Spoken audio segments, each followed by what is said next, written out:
ગુજરાતમાં આરટીઈની શરૂઆત કરી દેવામાં આવી છે. આરટીઈ પ્રવેશ પ્રક્રિયા છે તે ચલાવવામાં આવી રહી છે. તેનો શુભારંભ આજથી કરી દેવામાં આવ્યો છે. Right to education RTE act જે છે તે હેઠળ શૈક્ષણિક વર્ષ 2026-27 પ્રવેશ પ્રક્રિયાની જાહેરાત અત્યારે કરી દેવામાં આવી છે. રાજ્યની ખાનગી પ્રાથમિક શાળાઓમાં 25% અનામત બેઠકો પર ગરીબ અને મધ્યમ વર્ગના વિદ્યાર્થીઓને ધોરણ 1 માંથી જ પ્રવેશ આપી દેવામાં આવે છે.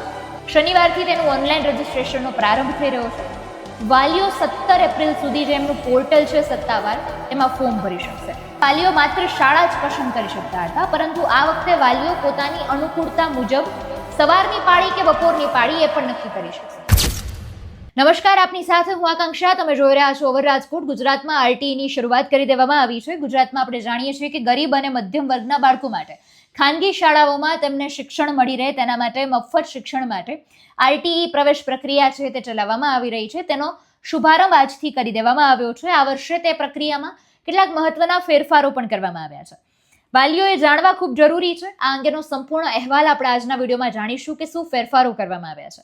ગુજરાત સરકારના શિક્ષણ વિભાગ દ્વારા right to education RTE act જે છે તે હેઠળ શૈક્ષણિક વર્ષ 2026-27 પ્રવેશ પ્રક્રિયાની જાહેરાત અત્યારે કરી દેવામાં આવી છે. રાજ્યની ખાનગી પ્રાથમિક શાળાઓમાં 25% અનામત બેઠકો પર ગરીબ અને મધ્યમ વર્ગના વિદ્યાર્થીઓને ધોરણ 1 માંથી જ પ્રવેશ આપી દેવામાં આવે છે.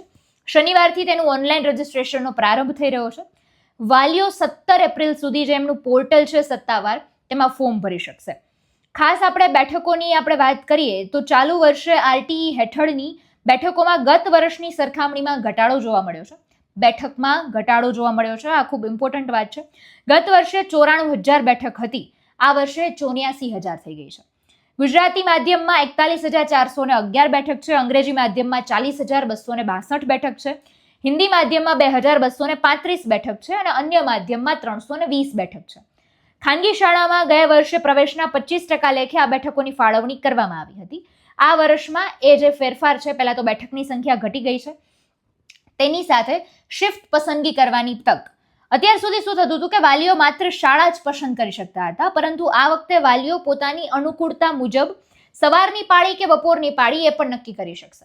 એટલે અત્યાર સુધી વાલીઓ માત્ર વિદ્યાર્થીઓ માટે શાળા જ નક્કી કરી શકતા હતા. પછી શાળા દ્વારા જ કહેવામાં આવતું કે સવારની શિફ્ટ છે કે બપોરની શિફ્ટ છે. પણ હવે વાલીઓ એ પણ નક્કી કરી શકશે કે સવારમાં રહેવું છે કે બપોરમાં રહેવું છે. બીજું કે પ્રાથમિકતાના ધોરણોમાં ફેરફાર કરવામાં આવ્યો છે. આંગણવાડીના બાળકોને અનામત કેટેગરીના બાળકો કરતાં પહેલી અગ્રતા મળતી હતી. જોકે આ વર્ષથી અનામત કેટેગરીના બાળકોને પ્રવેશમાં પ્રથમ અગ્રતા આપવાનું નક્કી કરવામાં આવ્યું છે.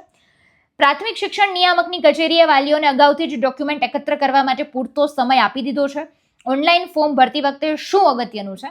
રહેઠાણનો પુરાવો, જાતિનો દાખલો, આવકનો દાખલો અને બાળકના જન્મનો દાખલો, આવા જરૂરી કાગળ તૈયાર રાખવા માટેની અપીલ કરવામાં આવી છે. 17 એપ્રિલ બાદ કોઈ ફોર્મ સ્વીકારવામાં નહીં આવે, આ પણ એક ઇમ્પોર્ટન્ટ વાત છે. શરૂઆત થઈ ગઈ છે. 17 એપ્રિલ સુધીનો જ સમય છે. બધા જ જરૂરી ડોક્યુમેન્ટ સાથે તમે આમાં એપ્લાય કરી શકો છો, આ ફોર્મ ભરી શકો છો અને આ રીતના નિયમોમાં ફેરફાર કરવામાં આવ્યો છે. એટલે આની શરૂઆત થઈ ગઈ છે. સમગ્ર મુદ્દાને તમે કઈ રીતે જુઓ છો એ કમેન્ટમાં જણાવજો. નમસ્કાર.